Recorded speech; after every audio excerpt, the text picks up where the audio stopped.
2015, look at this.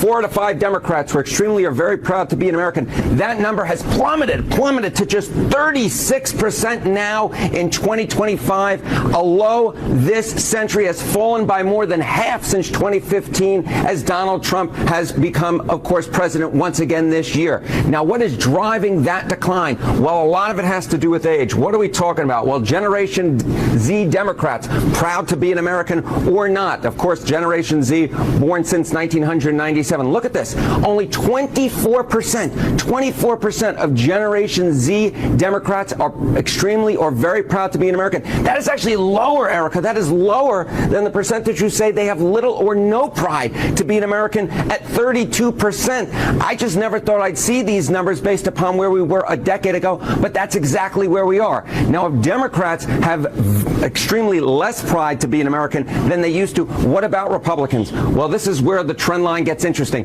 because with Republicans, there is no trend line. In fact, take a look here. Republicans' pride to be an American, extremely or very proud. In 2015, it was 90% back when Barack Obama was serving his second term. Now in Donald Trump's second term, it's basically the same percentage, 92%. So Republicans still are extremely or very proud to be an American. Democrats, on the other hand, have seen their numbers fall through the floor, led, of course, by the youngest generation, Generation Z. We'll see how these numbers turn going forward, but the bottom line is whether or not the folks out there are extremely or very proud to be an American. 15, look. And I'm proud to be an American. Where's Lee Greenwood when you need him, guys? Good morning. Rise and freedom.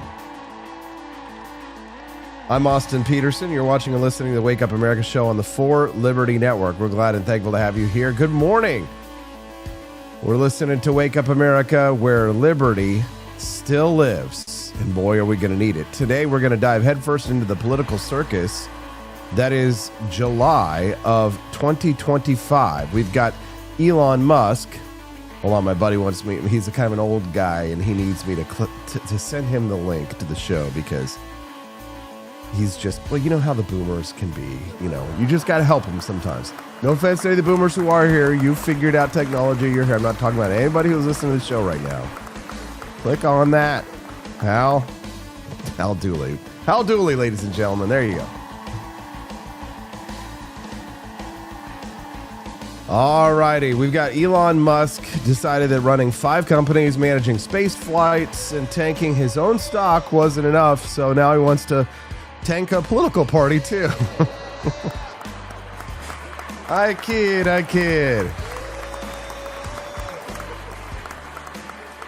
I'm sure it'll be a huge success.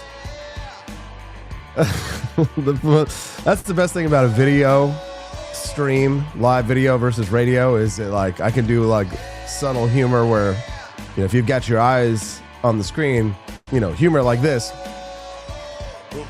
that's just not going to play if you're on radio. No offense, Hal. If Hal Dooley managed to find his way here. Local Jeffersonian. All right, yes. Now, Trump says Musk's gone off the rails. Of course he has. Let's hear from the president. Elon Musk starting a third party. I think it's ridiculous to start a third party. We have a tremendous success with the Republican Party. The Democrats have lost their way, but it's always been a two-party system. And I think starting a third party just adds to confusion. It really seems to have been developed for two parties. Third parties have never worked. So he can have fun with it, but I think it's ridiculous. Yeah, I mean, I think Trump knows, like a lot of people know, that a third party is a big waste of time. Remember when he flirted with the Reform Party back in the 1990s? And take it from me, someone who is something of an expert on third parties, having spent a decade and ran for president of the United States as a third party candidate, that it is a challenge that cannot be bought with money. America's electoral system gets a bad rap for being able to be purchased. But the truth is something far more complex. America's party system has much more to do with relationships and the rules that are enacted by the 50 states. If you think that Washington, D.C. is a swamp and a labyrinth, well, if you were watching the passage of the big, beautiful bill and thinking, man, look, the sausage being made here must be absolutely disgusting. Imagine what it must be like amongst the 50 states. I've got plenty of personal stories, and not just my own personal stories. I've got an expert guest as well, former third party, now joined the Republican Party, Amity Dolby. She goes by Amity Lee over on X. She's been dropping her hot takes over on social networks. We're going to hear from her this morning at 8 a.m. Central Time. You don't want to miss her. We're going to also break down Donald Trump's No Tax on Tips Act and what that really means and what it takes away. Spoiler alert, the fine print on this one really matters. We're also going to take a little trip to Columbia University, not to enroll, but to unpack the bizarre story of Democratic Socialist mayoral candidate Zohran Mamdani, whose radicalism makes Bernie look like Barry Goldwater. The guy's playing identity politics on expert mode. And then at 8:30 a.m., we go internacional. Argentina, the land of steak, tango, and for the first time in decades, economic sanity. Congratulations, Argentina. Would love to hear your thoughts on these stories and more. You can text the show at 573-319-1586. That's 573-319-1586. Let's see if Hal Dooley actually made it. I'm texting him right now. Did you make it, Hal? Did you make it? I hope that just click on that text, Hal. That's all you got to do is just click on that text, that link in the text. All right, well, first let's start with headliners. So Elon Musk's America Party. Elon Musk has announced he's forming what he's calling the America Party. His promise is to represent the 80% in the middle, and give you back your freedom. Now, if you think that sounds familiar, it should, because it's the same sales pitch that every third party makes before becoming irrelevant, or worse, a spoiler. According to Musk, the America Party will not focus on the presidency. Well, thank God for that. If there's one thing that makes me think that they might have their head screwed on straight, it's that. That is probably one of the chinks in the armor of the Libertarian Party, because it becomes a sort of self-fulfilling and self-defeating prophecy, because it takes so many resources away from local candidates to run a presidential candidate, but nobody pays attention to a third party that doesn't have a presidential candidate. And so, again, it becomes this whole catch-22 situation. Kim McCurry over in the chat knows a thing or two about third parties, and she says that the smaller parties are so desperate for candidates, they let almost anyone use their names. Yes. And another problem, I've got actually a list of some of the hurdles that the America Party is going to have to overcome if they wish to become a viable third party in the United States. So according to Musk, they're not going to focus on the presidency. They're going to focus on congressional races, which they should have been doing as a member in the primaries in the Republican Party, but nevertheless, he persisted. So Elon wants to be the swing vote, the kingmaker, right? Sort of the Epaminondas of American politics. He actually did compare his strategy to this Greek general, an ancient Greek general. And Elon Musk said on the 5th of July that he quoted Epaminondas, excuse me, my ancient Greek is a little rusty, extremely concentrated force at a precise location on the battlefield.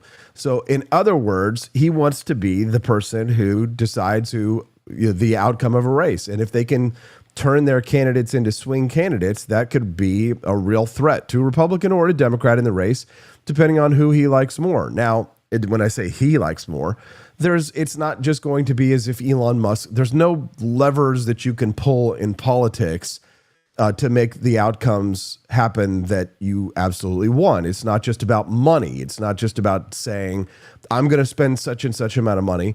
There's no amount of money that can get certain candidates across the finish line. Now, and then, of course, you run into the problem of who are going to be the names that are going to be on the ballot. And there are a lot of people whose names you can put them on the ballot, and their names are worse than mud in their communities, and they won't be able to get to the level of being a swing vote. You've got to have charisma. You've got to have talent. You've got to have skills. You've got to be known in a community to be able to become a candidate who is a threat, and even a threat in Republican or Democratic primary. You don't understand the dynamics of the 50 states and all of the myriad arcane rules that stand in the way in each, not in just in each state, but in each district as well. There can be rules on candidates. Of course, on the federal side of things, if he's just playing in congressional races, but of course, sometimes the local races will affect the outcome of a federal races. People can show up to vote for local candidates, and that can affect the outcome for the congressional candidates. So there's so many different angles to look at. It's so complicated. And of course, most people just show up to vote every 4 years. They don't show up to vote every 2 years. And so it's going to be a sincere challenge that I think that Elon Musk is not ready for. And this is a man who's put his brain to accomplishing some of the most incredibly difficult things of some of the world's most difficult challenges and overcome them to a great extent. But politics is even more complicated than that. Now, Musk, here's what I really think this is. This is a crash out. I think Musk is lashing out. And I think that the fact that he's got so much on his hands, I think the Tesla board of investors is probably going to claw him back with the stock price drop. I think that eventually they're going to force him to give up on this because a political party is a lifelong project in and of itself. You saw how far Andrew Yang got. Elon Musk would have to devote all of his time and attention and energy to make something like this happen, to get it off the ground. But I don't think he's going to do that. And I don't think that he's going to hire the type of people. The problem is that I think a lot of rich people are going to get rich, lobbyist type people. No offense to Hal Dooley, of course. There are some good lobbyists. As a matter of fact, Camellia is a lobbyist now. She's a lovely lady. There are good people who are lobbyists, but a lot of bad ones. But mostly I'm talking about the campaign consultant types, the ones who are going to go in there and they're going to tell Elon. They're not going to tell Elon this. I wish Elon would listen to me. Elon, if you are Booby Baby, I'm over there. I'm broadcasting on X. Thanks for the high payout last week. That was a really nice 4th of July gift. X's platform has been really good to me, but I still speak my mind, speak the truth.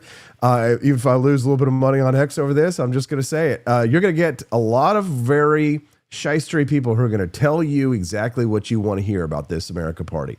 They're going to come to Elon and they're going to tell him everything that he wants to hear, and it's going to be a huge success, and that the money that you give me the money and I'm going to give you the outcome. No guarantees, no promises, but there's going to be a lot of flacks who are going to make a lot of money on this one. And I'm not opposed to Elon Musk paying me to give him these opinions. So it's just that I wouldn't be like Wormtongue from Lord of the Rings, Yeah, master, yeah. This is why I wouldn't hire me, because I'd be like, Elon, don't do that. Elon, that's a bad idea. Maybe that's what Elon needs, though. Somebody near him saying that. The devil on your shoulder. Would I be the devil or the angel? I think I'd be the angel. Oh, Elon, don't start that. Don't run a candidate in that race. He's actually fairly fiscally conservative. Plus, where is the America Party going to stand on guns? What's going to be the major issues that they're going to campaign on? Is this going to be another one of those moderate centrist parties that eventually just goes squish and then has Trump derangement syndrome and just turns into a pile of mush? Does anybody want to see another Trump derangement syndrome party? I don't think so. None of us want to see. I mean, it would be nice to have at least one fiscal conservative party, because we don't seem to have any at this point. But I get where Elon Musk is coming from on this one. The big, beautiful bill was a $4.5 trillion spending monstrosity that included $32 billion in tax cuts just for political flair. According to the CBO, this will add over $3 trillion to the national debt. And Musk, who once helped create the Doge office to cut spending, quit and turned on Trump like a jilted campaign intern. Trump responded in kind. He's gone completely off the rails, says Trump. Third parties have never succeeded in the United States. He also posted on his social networking account, and Elon, owner of a social network account, was like, "What's Truth Social?" He was making jokes, making jabs at Trump's social network, which I have to say, highly entertaining, even though I think it's probably not good for our country. Democrats are celebrating. It's bad. We need to celebrate our Bitcoin success, says Hal Dooley. Hell yeah, we do, Hal. Nice to see you over there in the chat. He made it, guys. He made it. Like he likes it. Trump says, I'm sad. You can see up on the screen. I'm saddened to watch Elon Musk go completely off the rails, the president writes, essentially becoming a train wreck over the past 5 weeks. I love Elon, but Trump's funnier, and That's a bigger platform. Not a bigger social platform, right? But a bigger platform. He wants to start a third political party, says Trump, despite the fact they've never succeeded in the United States. The system seems not designed for them. And I like that the way that he's worded that. And he's written this because of how he's got all the capitalizations. All of the capitalizations in there. I mean, Trump writes like your average above average intelligence American. Like Boomer book on Facebook. This is the kind of post you'd see like on a Facebook post, like 80-year-old guy right on Facebook but a little bit better because the spelling and everything's a little bit better, but lots of like unnecessary capitalizations and things. No offense. Come on. The one thing third parties are good for, he says, is the creation of, and he capitalizes, complete and he capitalizes total disruption and chaos, all capitalizations. And we have enough of that with the radical left Democrats. And he capitalizes all that too. Good stuff. Who have lost their confidence with their minds, their confidence and their minds. Amen, Trump. Republicans, on the other hand, are a smooth-running machine that just passed the biggest bill in the history of our country. He capitalizes history and he capitalizes country. It is a great bill. He capitalized both those. But unfortunately for Elon, it eliminates the ridiculous electric vehicle mandate, which would have forced everyone to buy an electric car in a short period of time. I think Elon was for that, by the way. So he agrees with you. People are trying to attack Elon as if Elon is mad over the electrical vehicle mandate. But that is the sure sign of a grifter. If you hear someone pushing that view online or in public, that person's either uneducated or they're getting paid to spread that lie. Because Elon has for years, I think before Trump was ever president, always opposed electric vehicle mandates, has always opposed subsidies. It's just like Ayn Rand gets raked over the coals for in the last part of her life, she collected Social Security checks. They're like, she wasn't a true capitalist. She collected Social Security. Well, yeah, you ripped it. You stole it from her in the first place. So I'm pretty sure that it's not anti-libertarian to collect your Social Security checks. The taxation is theft. Getting your money back is like the robber saying, like, all right, I'll give you like 25% for life. All right. So so watch out for the people who push the whole electric vehicle mandate, because it's misinformation and it's disinformation, and you should know the difference between the two. Misinformation, right, is it's wrong and we're spreading it anyway. Maybe people don't know it's wrong. They could be doing so unknowingly. Disinformation is that it's knowingly spread. It's knowingly spread. Disinformation. We're trying to culture jam, essentially. I haven't heard the phrase culture jamming in quite some time, or you know what the kids call it these days, the Zoomers, they call it a psyop. They call it a psyop. It's a psyop. Good morning, Doolies. The ballot access nightmare that this party will support, the lack of institutional support, donor confusion. How are you going to raise money from people for a project like this? How are you going to do so ethically, and who's it's going to go to? And is that going to go to it ethically? I don't think the political parties themselves act ethically. And so in order for a third party that runs on ethics to be able to win, they're going to have to act unethical. They're going to have to do unethical things if they want to win. You think that the Republicans and Democrats are going to act ethically? You think that the Republicans and Democrats play the rules? The rules and the laws are for you guys. They're for the third parties. Laws, rules, doctrines, codes, they're not for the people in power, okay? It's like when Richard Nixon said, it's not illegal if the president does it. That's true. It's not true, but it's true in the way that it's a lived truth. Like the left says, like this is my lived truth. My lived experience. This is my truth. It's the truth that we're living in, so it may as well just be the truth. What do you guys think? Send us a text, 573-319-1586. Hal Dooley's weighing in even. He says, if Social Security is really becoming political football, bait and switch here. Old people living paycheck to paycheck, all about political money grab, even Republicans. Amen, Mr. Dooley. Hal, if you can figure it out, try and click that X button underneath the show And then see if you can click the like button and the follow button as well. We'd love to have you be a regular guest. We're not only graced this morning by Hal Dooley, but the lovely Verna Cole this morning. My mother-in-law is watching. She likes the green shirt. Haha. I guess that means I should blow it up in big screen. All right. So let's continue. So, and here's the thing. Elon isn't starting this party because of principle, in my opinion. He's starting one because he got mad that Doge's cuts were not enacted and were blown away by the amount of spending in the big, beautiful bill. That's the truth. That is the way that the cookie crumbles. And now we're supposed to believe that he's the savior of middle America. I don't buy it. And as much as I'm an Elon Musk fanboy and I've defended him against the president's and the president's men's attacks, I have to say that, this is a guy, remember, who has more federal contracts than anyone on earth, and now he wants to lead the anti-government party. Okay, well, at some point, you should kind of put your money where your mouth is. In some sense, I understand that you want to run a space company. There's going to be a lot of federal contracts and things like that. But I mean, the fact is that Ayn Rand, speaking of Ayn Rand, in her novel Atlas Shrugged, the whole concept was that there was a character named John Galt, and he essentially creates what we think of as like the perpetual motion machine or the perpetual energy machine. So a machine that can, if it was given to society, create enough electricity or power or whatever it is that you need that would power all of humanity for all of time. So essentially solves the problem that we have oil and gas and everything, that we have fuel, the fuel problem.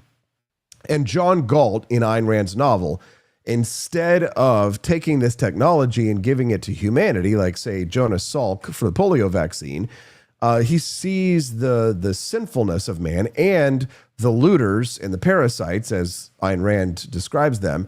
And John Galt, instead of giving this power generation device to the world, and because people are trying to steal the technology from him, mostly governments and moochers, John Galt decides to not give this. He decides to leave on all of the wealthy and powerful people who have been leeched on for years, all the rich, all the people that the government wants to tax to death, that Zohran Mamdani wants to chase out of New York. All of them go Galt, essentially. And spoiler alert if you haven't read it, at the end of the novel, all of the greatest artists, the ones who are tired of being preyed upon by confiscatory taxation schemes, double taxation in Europe and the United States, all of the most powerful and wealthiest people, the most productive people, they all go and they create a community and society by themselves, living away from the rest of humanity, and the rest of civilization collapses because of it. Great book. So, reading Rainbow. At one point between consulting gigs, my dad drew one unemployment check for $5,000. When he misplaced it, he didn't want to ask for a replacement. Mom said, "You paid in your whole career and never taken." And thank you for that $2 donation. Appreciate that. Everybody needs to follow in Quest Fanning's footsteps and donate to support the Wake Up America show. It's not just about supporting the show, of course. It's about supporting all the myriad projects that we've got going on over here. You can do so not by just donating, but you can also visit the 4Liberty shop at 4libertyshop.com. We've got a new hit product, which I'm really excited about, which is the Alligator Alcatraz merchandise. I think you guys will love this shirt. The Alligator Alcatraz Intake Division shirt is the most popular design right now, where we've got like the alligator skull. Alligator Alcatraz Intake Division, Florida. How can you find these wonderful products? Well, anybody can find them. Even Hal Dooley can find them. If you go to 4libertyshop.com, that's the number 4, libertyshop.com, you'll find the exclusive Alligator Alcatraz collection right at the top of the website. If you're looking at it on a computer, you should see the products over there on the left right away. But if you want to see the full collection, you see that cute little red-haired lady with her curly hair and it's all poofed out everywhere. She's got the fro going on.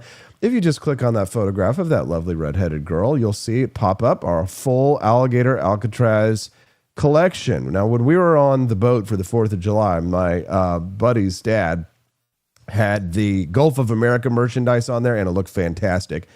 We brought some of our Gulf of America merchandise as well. But now all the kids want the alligator Alcatraz merch. So if you go to forlibertyshop.com, you might find an alligator Alcatraz grilling apron for those dads out there who are grilling out this summer. I've been one. I've already smoked a brisket for my family, and now I got to remember next time that I need to boil the brisket, or how do we do it? Crock pot it for the lovely Verna Cole. She doesn't like the smoky food, so I got to remember that. She's going to be visiting me soon. Can't wait. But you don't have to buy a t-shirt or an apron. We've got mugs, we've got tumblers, all of the great merch that people love at forlibertyshop.com, especially the tank top for the summer. I probably need to get one of these. I got a big burn this weekend. I'll get mine at forlibertyshop.com. That's the number 4, libertyshop.com. Wow, Hal's figuring it out. He even became a monthly supporter. Guess what, Hal? You get a 20% discount at the shop now. All of our monthly subscribers, our financial monthly subscribers to the Wake Up America show, get a 20% discount at forlibertyshop.com. So if Hal said to himself, man, I kind of want one of those alligator Alcatraz grill and aprons or mugs or what have you, he'll just use his secret code that I'll send him a text and he'll get it, and he'll be able to go to forlibertyshop.com and get himself one of those sweet, sweet alligator Alcatraz either t-shirts or mugs or what have you. Joseph went over to forlibertyshop.com. I just got a notification. It just says that we just made a sale. So somebody went over there to forlibertyshop.com. Joseph, if you become a monthly subscriber, you'll get 20% discount on all your purchases going forward on forlibertyshop.com. So become a monthly sub just like Hal Dooley did. It's a small monthly contribution, but you can save big with a 20% discount at the For Liberty shop the whole time that you are a monthly subscriber. All right. There we go. Because the Gators don't cross the border, who will? Only at forlibertyshop.com. All right, so time for us to talk about the next big thing, the big populist win, the No Tax on Tips Act. Sounds like a libertarian dream, honestly. No taxes on tips. As a matter of fact, all of those Rumble rants that people are donating right now, first $25,000 of that, that's a tip. That's a tip. All right, no taxes on tips, right? Trump's talking about finally giving some breathing room to the folks who bust their butts in restaurants, salons, casinos, and on podcasts. But not quite. So let's break it down. So only the first $25,000 in tips are deductible from income taxes. Okay, still pretty good for us, right?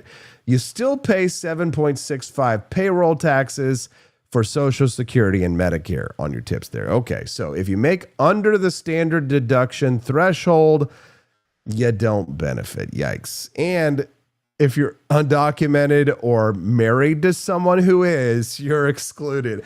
Man, I love that he managed to work the immigration stuff even in the No Taxes on Tips Act. That's hilarious. Still bringing the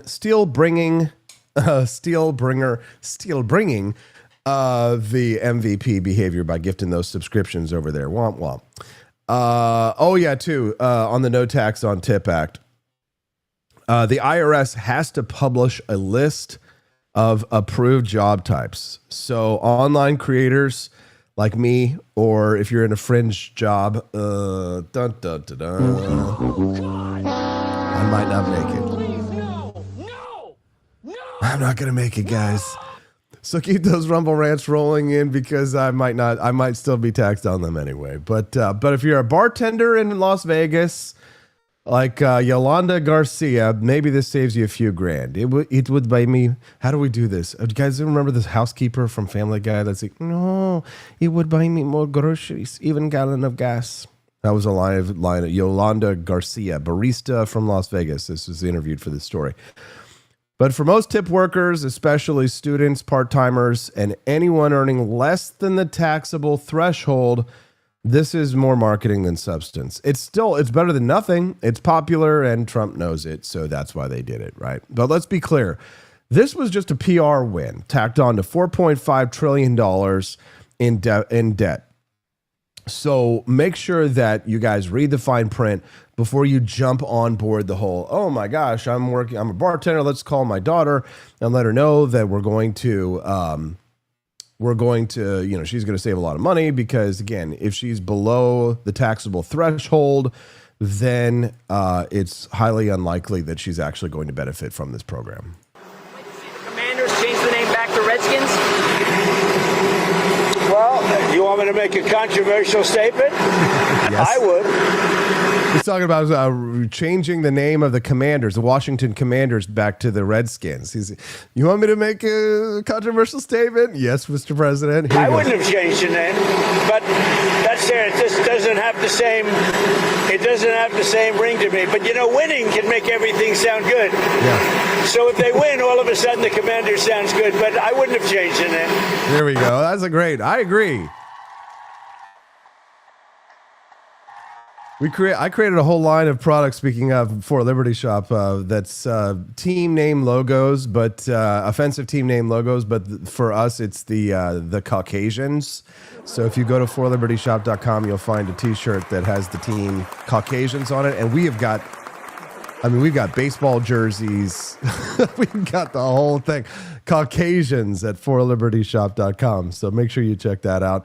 We're going to talk about Zohran Mamdani this morning, the communist potential mayor of New York City. We've got a lot to cover as well. We've got incredible guests, 2 great guests this morning at 8 a.m. Central Time. We're going to speak to Amity Dolby, and we're going to speak to Scott Scheller at 8:30 a.m. at 8 a.m. Central. We'll talk about Elon Musk's America Party with Amity Dolby. She's an expert on third parties, and she's going to talk to us this morning about her thoughts on that. At 8:30 a.m. Central Time, we're going to hear from Scott Shelby about the thunder from down under, but not Australia, like down under the United States, South America, essentially, Argentina. That's not down under at all, you'll say. Well, I can call it, it's under the United States, so it's from down under. And the thunder is Javier Milei, who has tamed the beast of inflation. Now, has he completely globalized the empanada? Not quite yet. Empanada prices, we are told, in the streets of Buenos Aires, which is a key economic indicator. Yes, the price of empanadas is a key economic indicator, still are quite pricey. He's still got a long ways to go if he wants to completely reform the government of Argentina, and he's got a lot of challenges that stand in his way. At 8:30 a.m. Central Time, we're going to hear from Scott Shelby. He's an ambassador of sorts from the Free State Project that's in New Hampshire to Argentina, and he'll be a great interview this morning, again, at 8:30 a.m. Central Time, so make sure you come back 1 hour from now. It's 7:34 a.m. Central Time if you're listening to us live. An hour later from now is when you'll be able to hear Scott Shelby talking about the Argentine experiment. Are you guys feeling this too? Social media is actually kind of keeping us apart, and in many ways it's silencing us because, of course, as you know, nobody has been silenced on social media as much as I have for giving away AR-15s, posting photographs of catalogs from the 1980s showing the prices of submachine guns, and getting a year-long live streaming ban. I have been censored this way and that, but not on the Connector app. It's map-based social networking, and it's designed to help you level up your life, avoid censorship, and find exactly who you need for friends, for business, romance, anything you like. Connector.app has no shadow bans, no algorithms, and no unreasonable censorship. You can read blogs from your contacts, receive money in your crypto wallet, and get information about events before they happen. If you're an early adopter to this technology, and a lot of people always are like, I wish I'd gotten into this early, and then when they join something early, they're like, hey, there's nobody here. Well, yeah, you got to get in, and you got to get in early. If you join Connector.app, it's not in your app stores. It's not on your iPhone app store. It's not in your Google app store. But if you go to Connector.app, that's Connector.app, you will find the map. Register yourself today. Get yourself started early, and you will be eligible to share a 5% revenue pool from their cryptocurrency in your crypto wallet at Connector.app. Thank you to our sponsor, Connector App. There we go. It's the Wake Up America show, where if you're listening to us right now and you're hearing my voice on broadcasting live from, not broadcasting, Hal would correct me. I am streaming live from Jefferson City, Missouri. You can text the show and let us know what's on your mind at 573-319-1586. That's 573-319-1586. If you text 573-319-1586. You can do so anytime, and we'd love to hear from you. We check those things whenever we have a chance. Wood Hippie sent me a photograph of his shirtless body and said, my conservative workout plan has paid dividends. Holy crap, he looks buff. Says push-ups and squats. Oh, and 34 years of UPS sorting boxes. 58 a few weeks ago. Way to go, Wood Hippie. Like a balls. Cornerstone Inspections LLC. He's from the 573. That's local. Sent me a message this morning philosophizing on the means of production. We haven't gotten to the Zohran Mamdani segment, but I promise that we will. Send us a text at 573-319-1586 is the text line. We'd love to hear what you think about our project over here, the Wake Up America show. If you program that into your phone line, then you guys will be able to join us. You guys will be able to contact us anytime, 5 days a week, Monday through Friday, 7 to 9 a.m. Central Time is the Wake Up America show schedule. Make sure that you join us again, Monday through Friday, 7 to 9 a.m. Central Time. That's the show schedule. If you click follow, you'll be able to join us again. All right, Zohran Mamdani, the socialist theater guy in New York City. Because that is the amount of money that will solve everything. It comes out of an understanding that policing is something that does not create safety. And what we need to do is reinvest into things that are proven indicators and creators of safety. And the city council budget did not do that. And it's just mind-blowing because that is the amount of money that will solve everything. It comes out of an understanding that policing is something that does not create safety. Okay, did you hear that again? That's the key part. Zohran Mamdani says policing is something that does not create safety. Interesting. So from the absurd to the obscene, Zohran Mamdani recently won the Democratic primary for New York City. New York City mayor, is now the poster child for radicalism in America's largest city. A member of the Democratic Socialists of America, Mamdani's campaign is a blend of TikTok antics and Marxist cosplay. This is a guy who filmed himself eating rice with his bare hands with, as I had discussed before, no white sauce and no hot sauce on it, strangely enough. If he wanted to appear authentic, it should have had white sauce and hot sauce on there. But since he planned to eat it with his hands, he ate it dry. Dry chicken on and rice with no white sauce and no hot sauce. I'm sorry. That's not halal. That's haram, as they might say. Haram. Absolutely haram. It's disgusting. Put the white sauce and the hot sauce on there. At least the white sauce. But no, he couldn't be bothered to eat with a plastic fork and a spoon. Instead, he had to eat it with his hands so it could appear authentic, but didn't even have any of the authentic sauce. He's also the son of a millionaire Bollywood director who I promise you did not eat rice with his hands as part of his culture. His father is a professor at Columbia University. Oh, and a fun fact. He didn't get into Columbia as a student, despite the fact that his dad was there, and allegedly claimed that he was black on the application, and he still didn't get in. Damn. Well, maybe that's a sign that diversity, equity, and inclusion. Maybe affirmative action wasn't as powerful as we thought that it was going to be. He also claimed to be African American, says Y2 Joe. Yeah, that's what I'm reading, which is hilarious because he was not American. And so when he claimed when you claim you're an African American, you're talking about people who were, I'll say, indigenous to the United States, brought here as slaves, now indigenous, but African Americans, people brought from Africa, became Americans, as in like les États-Unis, right? In the United States, Americans. But yeah, African, yes, because he was born in Uganda and then spent time in South Africa and then became an American citizen. If you have a child in kindergarten right now, your child has been an American citizen longer than Zohran Mamdani. Photographs have emerged of him flipping the bird to the statue of Christopher Columbus in New York City, saying, "Tear it down." This is the man who's been quoted as saying violence is an artificial construct. He wants to empty the jails, abolish billionaires, destroy private property, and of course, tear down statues. Right? And as part of the globalize the Intifada crowd, he's refused to condemn Hamas and panders to the anti-Zionist extremists.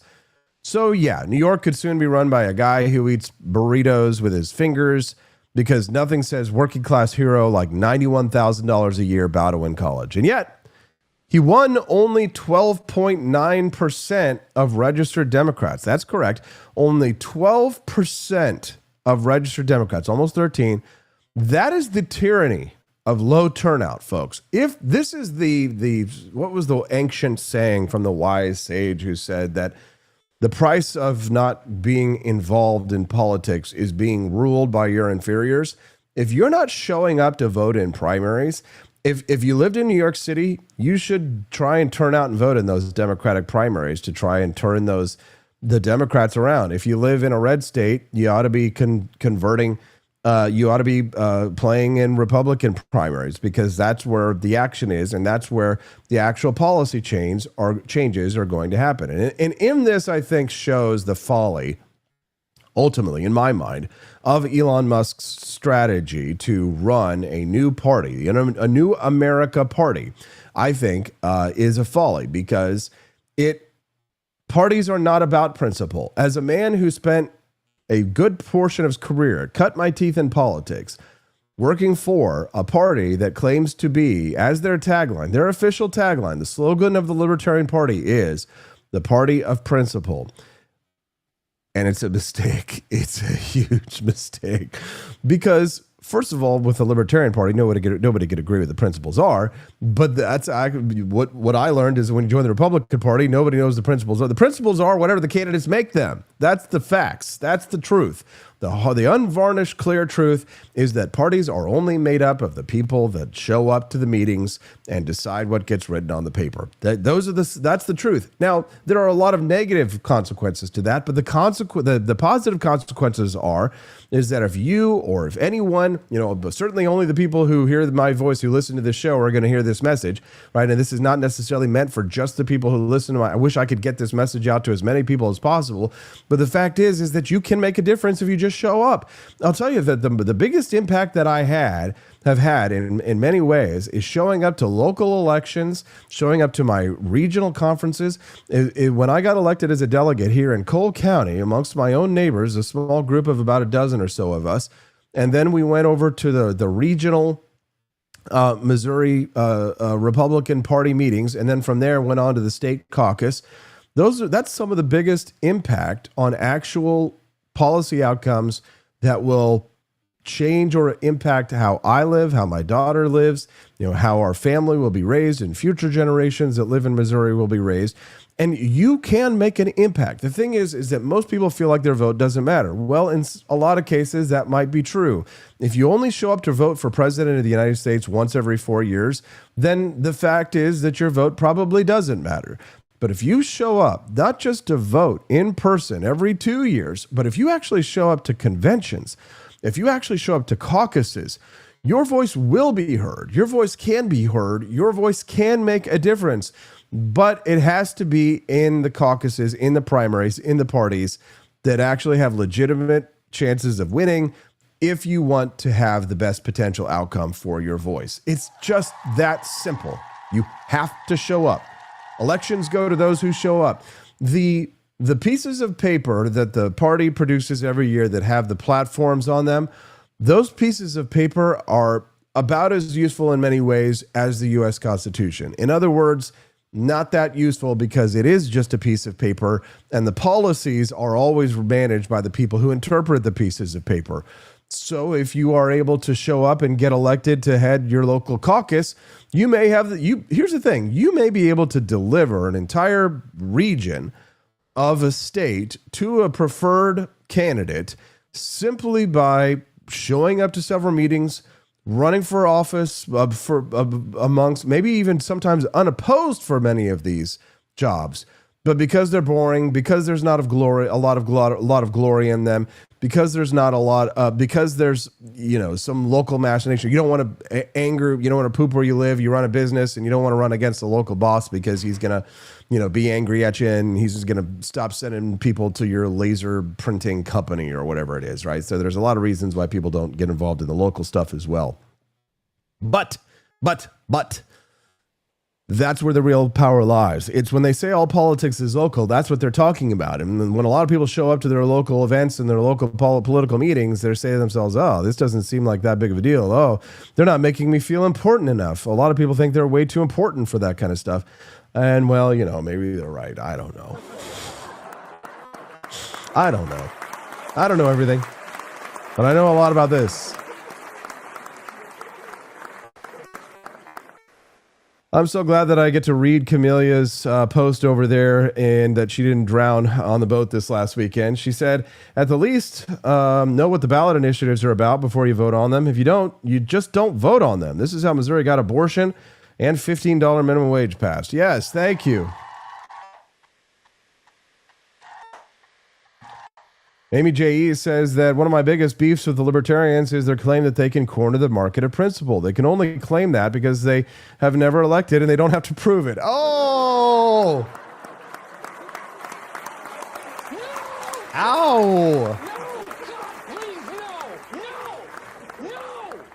You know what we call that move in karate that Amy J.E.'s just pulled? We call that a Kingeri. Kingeri. And Kingeri, K-I-N-G-E-R-I.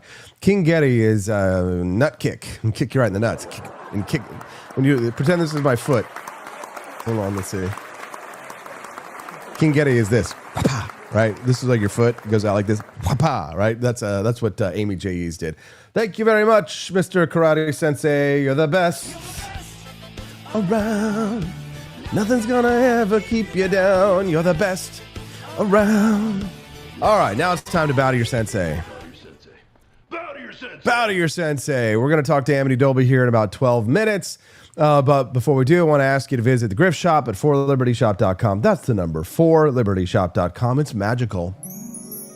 If you go to forlibertyshop.com, the number forlibertyshop.com, you're going to find all kinds of incredible products, and it supports the Wake Up America show and that sweet little, cute little, happy little baby, sweet little Hazel Rose, who almost drowned with all of us. I don't know if it was almost drowned, but it was pretty scary when on the 4th of July weekend, we spent some time with a close buddy and his dad who had a boat out on the Table Rock Lake. I've always loved Table Rock Lake. Let's give it up for the natural beauty and the wonder and the majesty of the Ozarks. I am a big Branson fan. Always loved Table Rock Lake growing up, and they've got some beautiful trout fishing down there as well in Taneycomo. That's my sweet little baby, Hazel Rose, and she's got her little patriotic life jacket on, and thank God she did, as well as my sweet little Steffi P. Everybody knows Steffi. Give it up for Steffi. You can't see Camellia. She's back there parked behind Steffi, but let me tell you, Camellia went flying. Steffi and Hazel let out a big gasp, and me and my buddy sitting at the stern of the boat, I thought to myself, not wearing my life jacket, wow, so this must have been how some of them felt on the Titanic. But I think even the Titanic would have had more time before it actually went down, because I was shocked at how fast we were taking on water.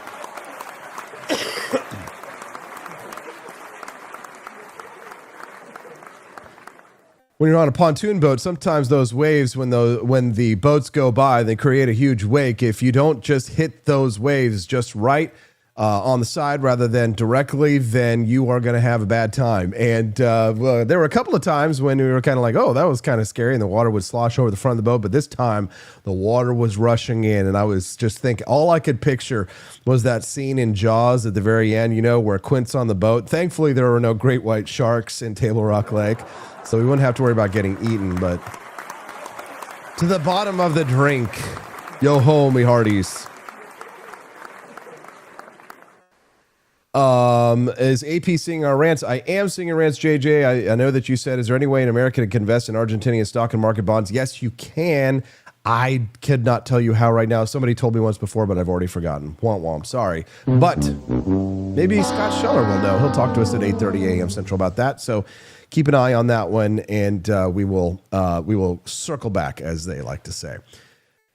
So as we're out on the boat, on the big, beautiful boat, on the big, beautiful day, 5th of July, we hit that wave just perfectly the wrong way. As we hit the bottom of the crest, the front of the boat went straight down, and the water started rushing in, and I just looked back immediately towards my wife and my child and the face on the boat captain, who looked himself pained, and I saw Camellia just go flying. And while I want to say it is funny, it sounds funny, it was not funny at the time. Truly frightening.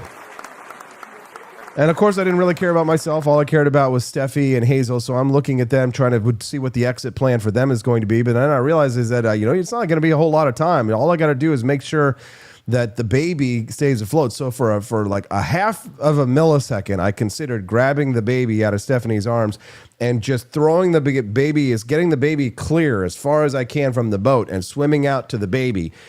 because the baby here has been taking lots of swim lessons. The baby's been spending a lot of time in the water. She's comfortable in the water. She feels safe. Now, this traumatizing event, obviously she'd be crying, but at the very minimum, I would make sure that the baby would be okay, and then I would look for mom because, but I think I may have violated our compact with that because I think I'm supposed to save mom first. But what would you do? You save the mom or you save the baby? I don't know. There's every instinct that kind of pulls you to like grab that baby. You know what I'm saying? It was terrifying. I'm not going to lie. We were scared. The water was rushing in. Everything on the boat was completely soaked. And I thought to myself, well, this is how it all goes down. And this is all happening in like a second. It's not the kind of thing that you say to yourself, oh, well, let's just grab the things. Let's just grab, get on your life preserver. You have plenty of time. No, you don't have plenty of time. The boat is going down, and here goes your dreams. And ironically enough, Stephanie and I ended up watching some of the Titan submersible videos. It was kind of, scary stuff over the weekend. Apparently, there's a new documentary on Netflix. Rare Camellia says, it was so fast, and we dipped twice because I recovered and then went sliding again. That's right. Yeah, that's right. We dipped twice, yeah, because we went down the first time, and I thought it slightly recovered, but then it went back down again. And I thought, oh, this is it. And I started, coming up with the plan, get the baby, get her clear, right? Because the last thing that you want to have happen is that you get stuck underneath like the awning or something like that, or something clips. Because you just know you've got all these clips and snaps and ropes and things. You don't want to get your foot snagged in a rope and then all of a sudden that thing goes to the bottom and it's dragging you down with something wrapped around your leg. Stephanie and I watched some video last night actually about a man who was trapped in his car when his car accidentally went over the side of the water. And when they found him in the midst of a struggle. He had fought to get out of the vehicle and his foot had gotten stuck somehow. And when they did like this radar imaging or something from the side, you could see the outline of his corpse where he was like, his one arm was like reaching up, trying to get to the surface. Scary stuff. Scary stuff.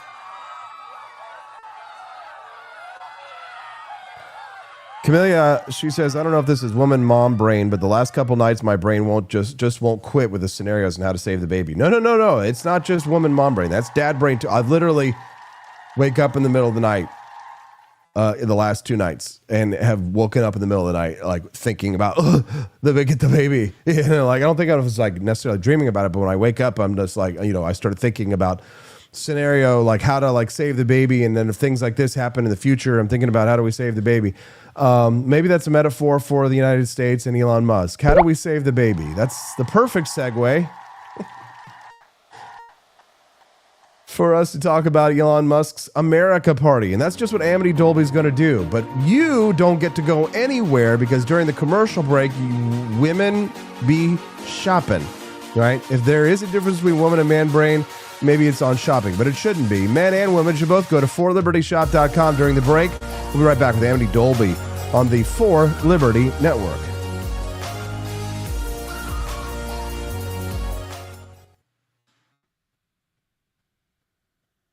When the Founding Fathers dreamed of liberty, they forgot one thing: coffee. Introducing Founding Flavors Coffee, the brew that built America, and the brew that's fueling a new revolution, one kitchen at a time. Small batch roasted, Patriot approved, and disappearing faster than a red coat at Yorktown. Don't get left behind, soldier. Real patriots are starting their mornings with Founding Flavors. And trust us, freedom tastes better with a fresh cup in your hand. Stop drinking those tyrant brews who take your money and don't support your values. Stocks are limited, demand is booming, and your morning deserves a taste of liberty. Order now at forlibertyshop.com before the next shipment gets signed, sealed, and sold out. Founding Flavors Coffee, the official brew of morning rebellions everywhere. Get yours at forlibertyshop.com.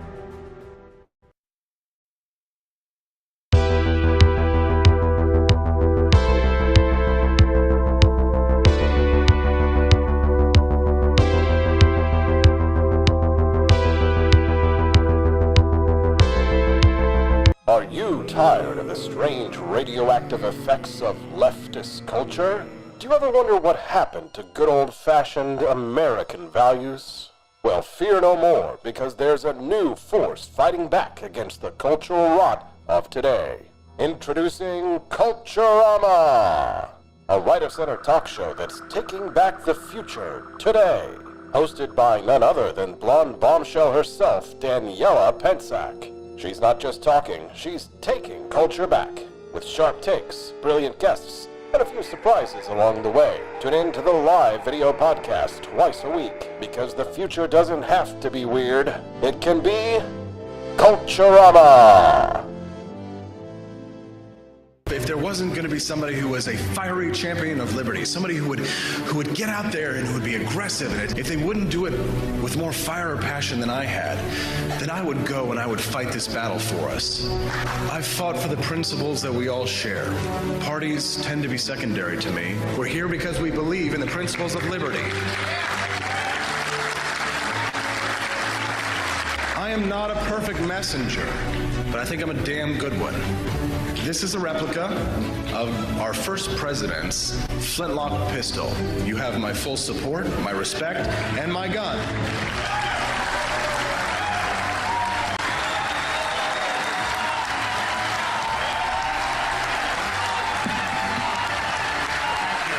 I think that the heart of my philosophy is much more libertarianism than well, that's the fashionable word these days, I guess. A conservative is no longer just that. He's a libertarian and always has been.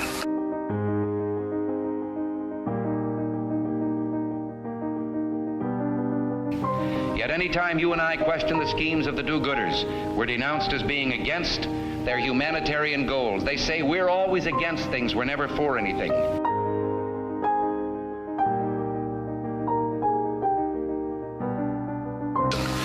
What is fascism? Fascism is private ownership, private enterprise, but total government control and regulation.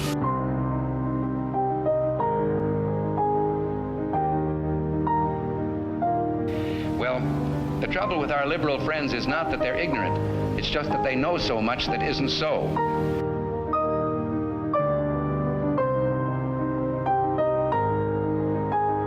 If we lose freedom here, there's no place to escape to. This is the last stand on earth.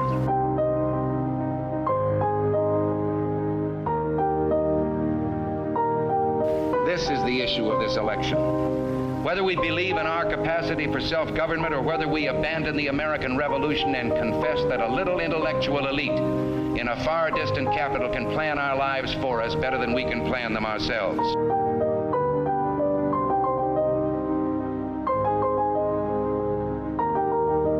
The conservative, so-called, is the one that says less government, get off my back, get out of my pocket, and let me have more control of my own destiny.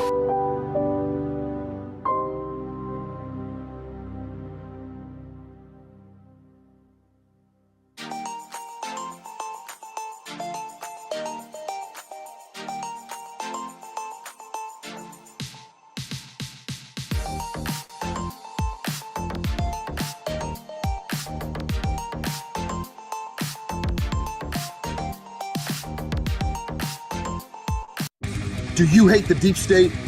Do you reject the Antichrist in all his ways?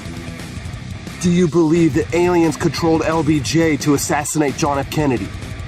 Did you know that the shot can put chemicals in you that will make you more sensitive to 5G? Do you love America? Do you want more freedom? Do you like smoking hot red-headed libertarians? Then the AP for Liberty shop is for you! Check out all the awesome new merch and have a happy new year! Fight the deep state, reject the Antichrist.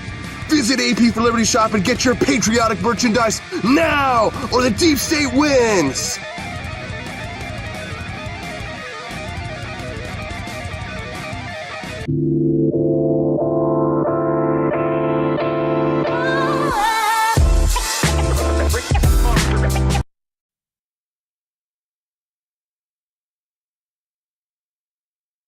When the Founding Fathers dreamed of liberty, they forgot one thing: coffee. Introducing Founding Flavors Coffee, the brew that built America, and the brew that's fueling a new revolution, one kitchen at a time. Small batch roasted, Patriot approved, and disappearing faster than a redcoat at Yorktown. Don't get left behind, soldier. Real patriots are starting their mornings with Founding Flavors. And trust us, freedom tastes better with a fresh cup in your hand. Stop drinking those tyrant brews who take your money and don't support your values. Stocks are limited, demand is booming, and your morning deserves a taste of liberty. Order now at forlibertyshop.com before the next shipment gets signed, sealed, and sold out. Founding Flavors Coffee, the official brew of morning rebellions everywhere. Get yours at forlibertyshop.com.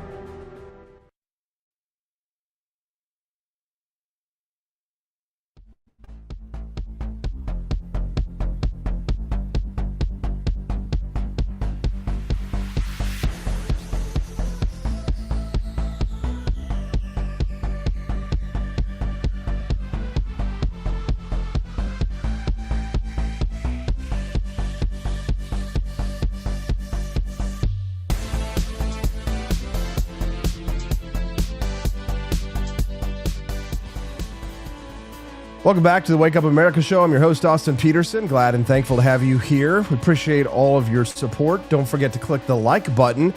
If today's the very first time that you're watching the show, make sure you click the follow button as well. We'd love to have you be a regular guest of the show. So if you click follow, you'll become a regular guest. And if you're watching us anywhere but rumble.com this morning, wow, it's a big taboo over here. We love our Rumble community, the bestest and mostest. So head over to rumble.com/AP4Liberty. That's AP, the number 4. Rumble.com/AP4Liberty. Click the like button and the follow button. You'll get a notification on your app whenever we go live, which is, again, every 5, Monday through Friday, 7 to 9 a.m. Central Time this morning. All right. The next guest's name, Amity Dolby. First time that she's been on the show. Not only a sharp cultural commentator, she's also a former third-party activist herself. What does she make of Elon's America Party, Trump's reaction, and the future of alternatives outside the two-party system? Joining us now, Amity Dolby, third-party activist, all-around truth-teller. Amity, welcome to Wake Up America. Nice to see you. Welcome to the show. Thanks, Austin. Happy Monday. Happy Monday. Thanks for joining us. So, big picture, your take on Elon's America Party. Well, having just left a third party and rejoining the GOP to try to make some changes from the inside, I think he has a lot of challenges ahead. I think it's wonderful that he is wanting to support fiscally conservative candidates in whatever way that turns out to be. But, just things like ballot access are extremely challenging. Just ask Bobby Kennedy how that works in a federal election. I know I've been involved for over a decade in the Libertarian Party, and just in Virginia alone, getting ballot access for a federal election takes tens of thousands of dollars and thousands of signatures in every congressional district. It's very time consuming. I know Elon has the money and probably the staffing to, get that done, but it is definitely a challenge, especially in 50 states. Talk to us a little bit about the Libertarian Party. Why do you think that he chose not to work with the Libertarian Party? I mean, it was right there. The infrastructure was there. I think that the chair of the Libertarian Party was saying, hey, Elon, just imagine what we could do with your money. That's an excellent question. And, it's interesting. We haven't really seen a platform yet for what Elon foresees as, being the vision of his party, but he's not historically a libertarian. People can change, but we've seen, posts from him in the past that talk about gun control, gun bans, UBI, universal basic income, which is definitely a more socialist platform than a libertarian one. So I can't read his mind, but it could be that, other than being fiscally conservative, he's just not libertarian. That's a fascinating insight, because we kind of have assumed, I think many people have in recent years, that he's sort of come on board because more and more of his rhetoric has been libertarian and less of it has been socialist. But he does have a pretty strong past history of advocating for things that we don't believe in. And it may be the fact that he thinks the Libertarian Party is too extreme. It may be the fact that he thinks that the Libertarian Party is full of a bunch of crazies who aren't serious about actually winning elections. And he probably, if he's even studied the Libertarian Party at all, he may have seen that, principled movements have tried to affect and impact outcomes in the Libertarian Party, and even they have been unsuccessful in managing to get principled campaigns mounted, present company included. But Amity, I'd be curious your thoughts. Why did you decide to move from the LP to the Republican Party?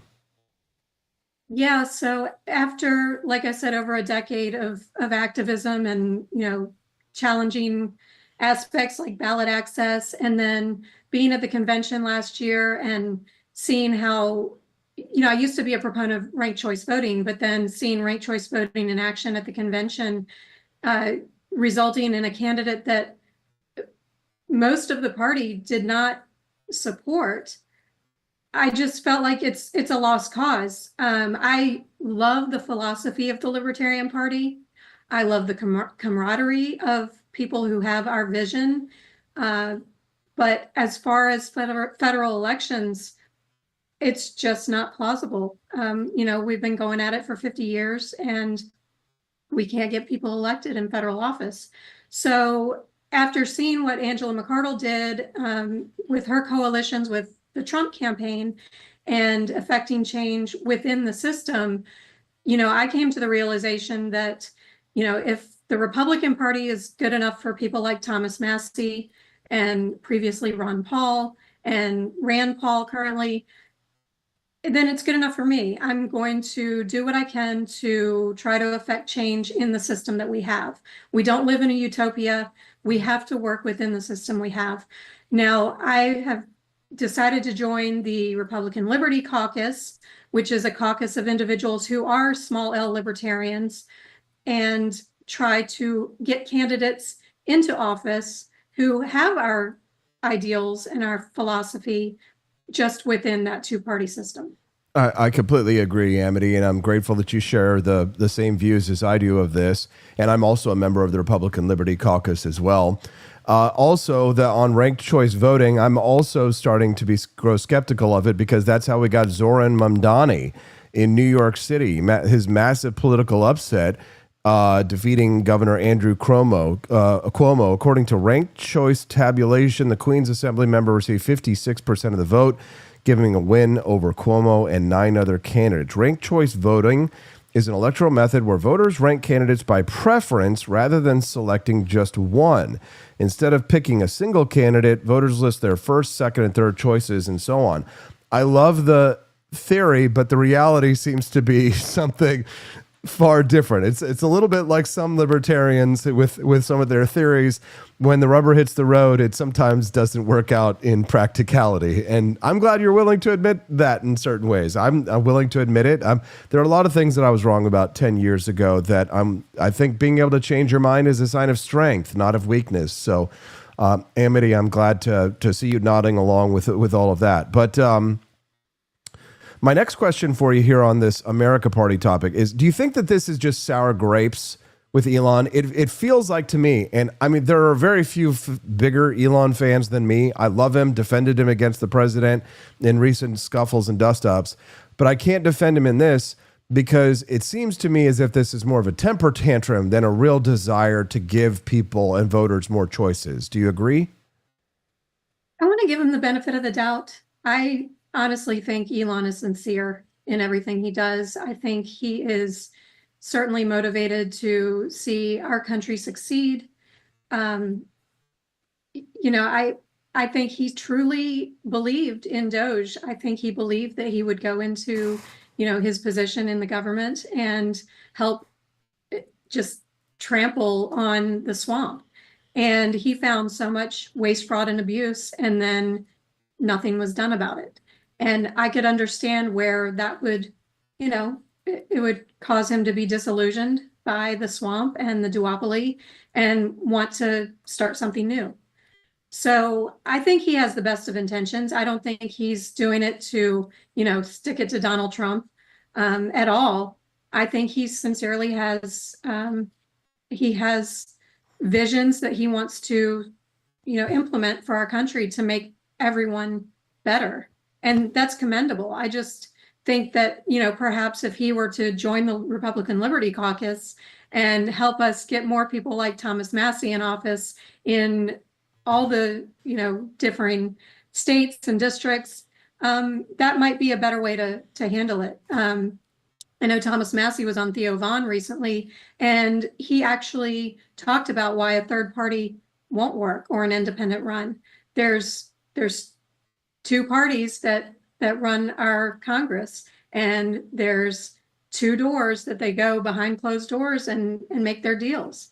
And there's no room for a third party or an independent. You have to caucus with one of the two parties. So I think it's a great vision, but implementing it is a whole nother thing. Again, we don't live in utopia. So Amity, is it safe to say that you think that the America Party won't really last and will fizzle out? Probably so. Yeah, absolutely. If you're just tuning into the Wake Up America show, good morning. I'm speaking to Amity Dolby this morning. She's a former third-party activist, now a fully minted party member of the Republican Party and the Republican Liberty Caucus. Welcome. She's joining us here live on the Wake Up America show, and we're glad to have her. If you're enjoying her commentary, don't forget to click the like button. And if today's your first time watching the show at rumble.com/AP4Liberty, make sure you click the follow button as well.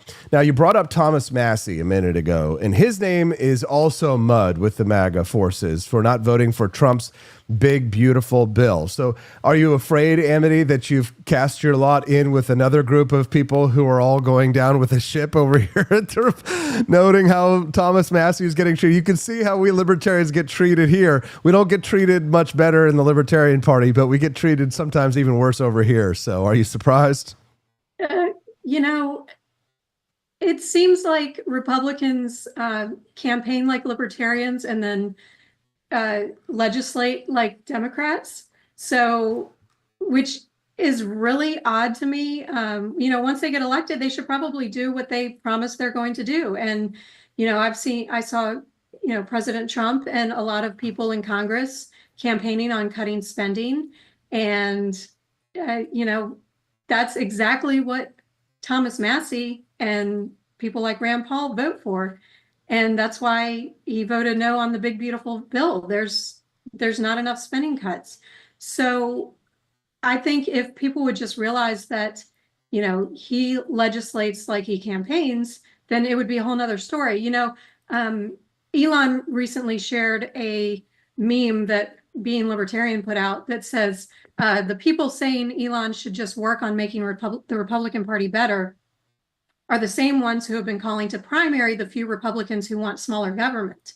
Now, that may be true, but there's also those of us who, are also calling on him to maybe still work within the Republican Party, who don't want to abandon those few who are wanting smaller government. I'm not going to abandon Thomas Massie and Rand Paul and others like them when they're trying to make changes.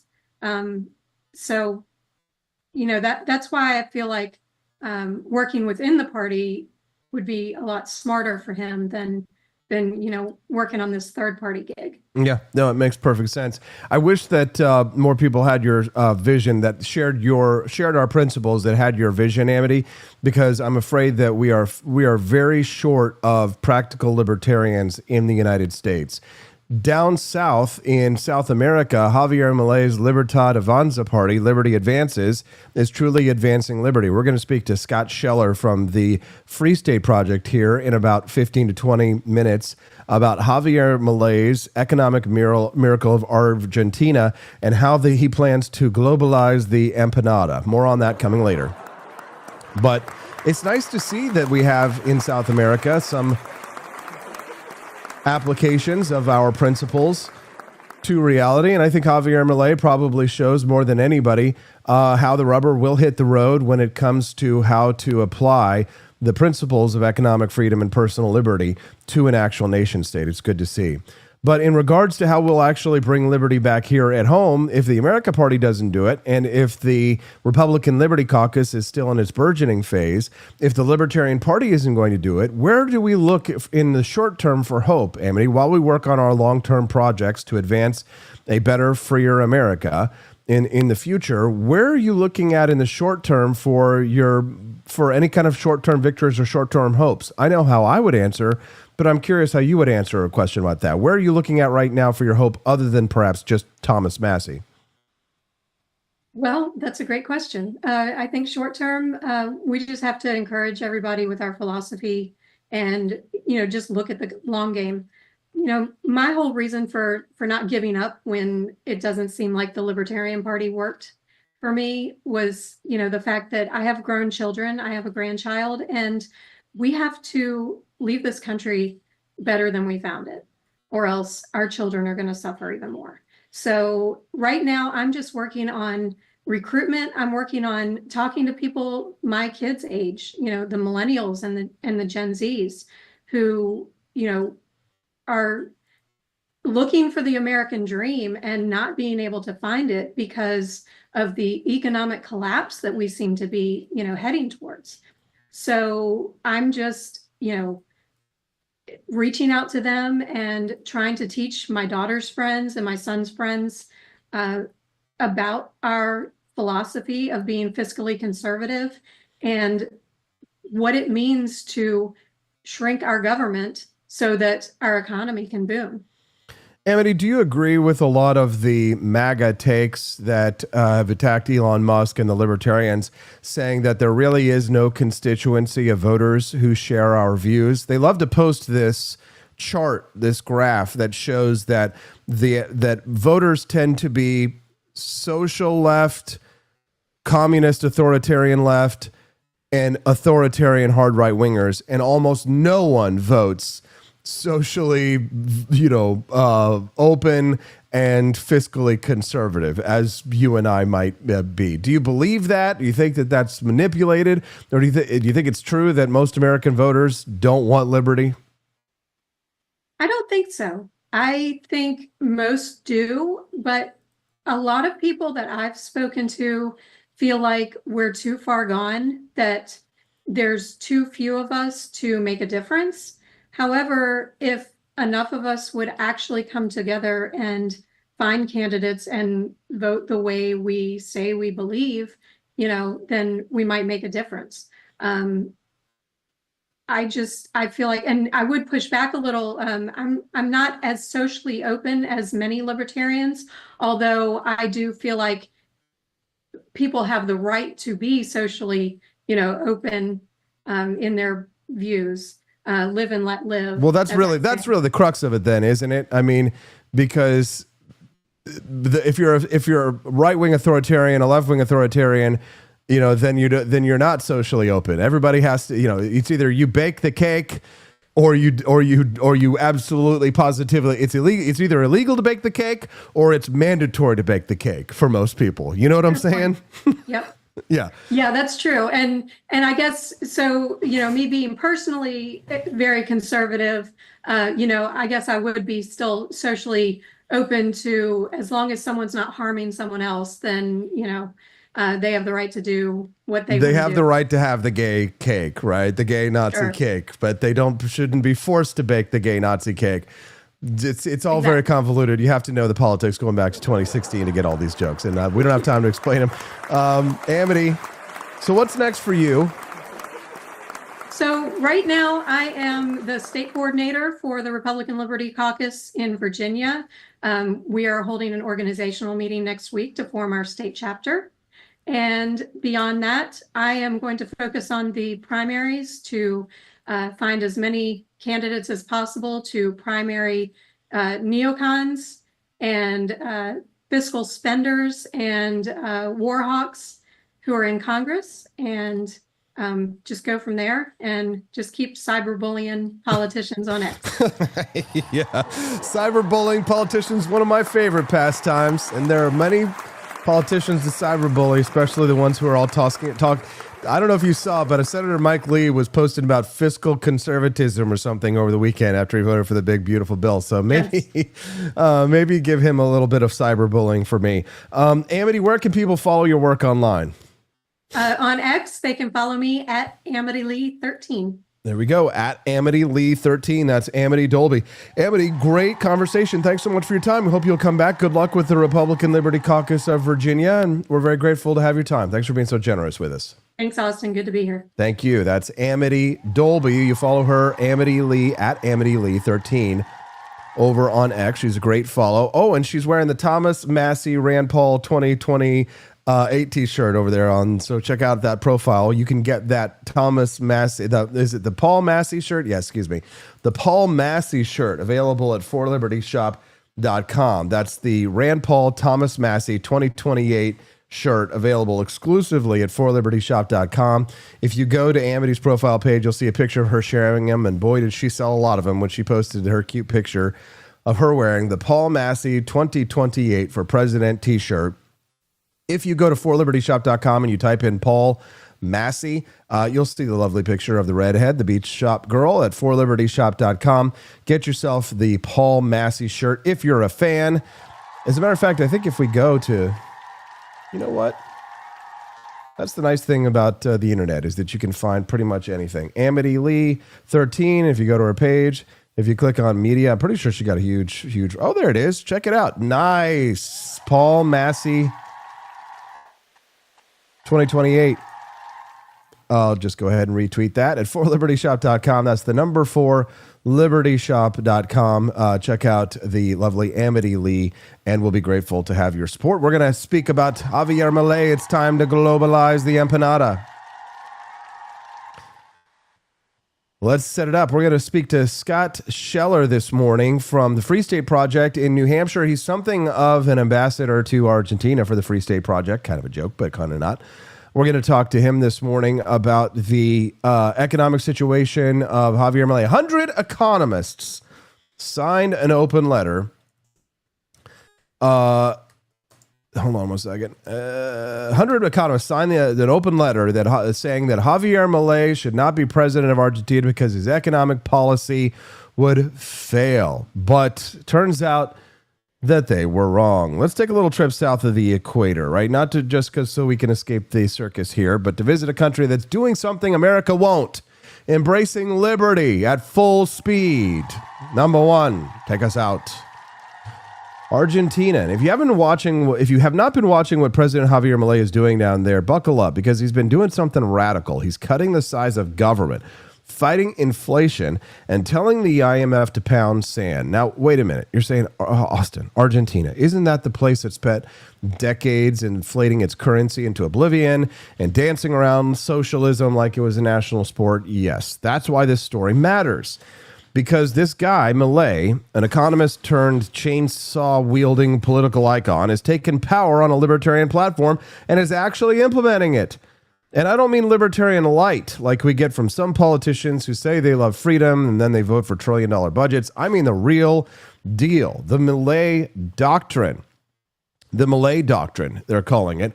Deregulation, privatization, slashing ministries, cutting the deficit. Not 10 years from now. Hopefully, if we get more we'll get more people elected and we'll have more votes. No, he's doing it right now. Let me read to you a quote from Argentina's economy minister, Luis Caputo, just last month after the latest inflation report. We have the best president in the world, says Luis Caputo, after inflation dropped to 1.5% in May. That's the lowest that Argentina has seen in over 5 years, and this is after Milei floated the peso, lifted currency controls, and refused to keep printing money to prop up fake prosperity. Now, is everything sunshine and asado down there? No. Argentina still has 43.5% annual inflation. There's pain. There's political resistance. And yes, empanadas are expensive. That's right. One of Argentina's most famous actors, Ricardo Darín, went on national TV and complained. A dozen empanadas cost 48,000 pesos. That's about $40 for a snack, folks. Now, instead of listening, what did Malay's people do? They clapped back. Now, they mocked him. Online libertarians shredded the actor for whining instead of acknowledging the hard medicine that's being taken. So here's our new rallying cry. Globalize the empanada. If the left can globalize the intifada, then we can globalize the empanada. And the free market reforms that come with it. Now, why should we care about this? Because what Malay is doing should be happening here. But instead of cutting the budget, our government is signing $4.5 trillion mega bills. Instead of firing bureaucrats, we tend to be adding IRS agents. Instead of floating our currency, we're praying Jerome Powell doesn't cough at the next Fed meeting. All right, that's enough. Let's get in an expert. Scott Scheller. Anyone here from Shelby County today? Glory. Well, if you get that obscure reference. We'll be right back to talk about the globalization of the empanadas. It's the Wake Up America show on the For Liberty Network. Don't go away. Founding fathers dreamed of liberty. They forgot one thing: coffee. Introducing Founding Flavors Coffee, the brew that built America, and the brew that's fueling a new revolution, one kitchen at a time. Small batch roasted, Patriot approved, and disappearing faster than a red coat at Yorktown. Don't get left behind, soldier. Real patriots are starting their mornings with Founding Flavors. And trust us, freedom tastes better with a fresh cup in your hand. Stop drinking those tyrant brews who take your money and don't support your values. Stocks are limited, demand is booming, and your morning deserves a taste of liberty. Order now at forlibertyshop.com before the next shipment gets signed, sealed, and sold out. Founding Flavors Coffee, the official brew of morning rebellions everywhere. Get yours at forlibertyshop.com.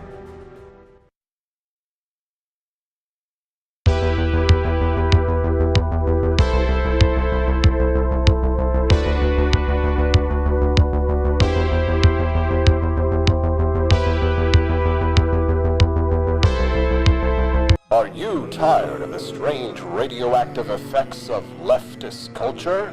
Do you ever wonder what happened to good old-fashioned American values? Well, fear no more, because there's a new force fighting back against the cultural rot of today. Introducing Culturama, a right-of-center talk show that's taking back the future today. Hosted by none other than blonde bombshell herself, Daniela Pensack. She's not just talking, she's taking culture back. With sharp takes, brilliant guests, and a few surprises along the way. Tune in to the live video podcast twice a week, because the future doesn't have to be weird. It can be Culturama. If there wasn't going to be somebody who was a fiery champion of liberty, somebody who would get out there and who would be aggressive, and if they wouldn't do it with more fire or passion than I had, then I would go and I would fight this battle for us. I've fought for the principles that we all share. Parties tend to be secondary to me. We're here because we believe in the principles of liberty. I am not a perfect messenger, but I think I'm a damn good one. This is a replica of our first president's flintlock pistol. You have my full support, my respect, and my gun.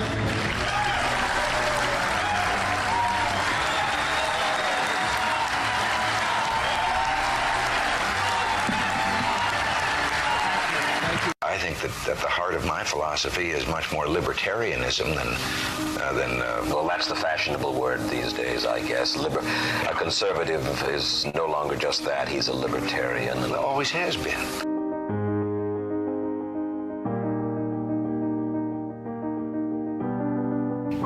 Yet any time you and I question the schemes of the do-gooders, we're denounced as being against their humanitarian goals. They say we're always against things, we're never for anything.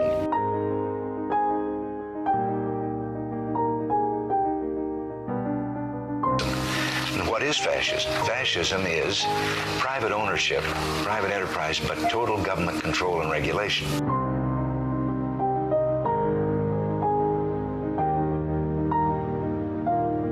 Well, the trouble with our liberal friends is not that they're ignorant. It's just that they know so much that isn't so.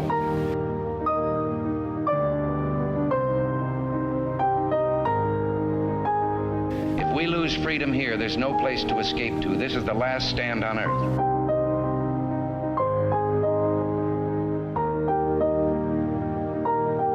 Hacia aquella pizarra, Ministerio de Turismo y Deporte, afuera.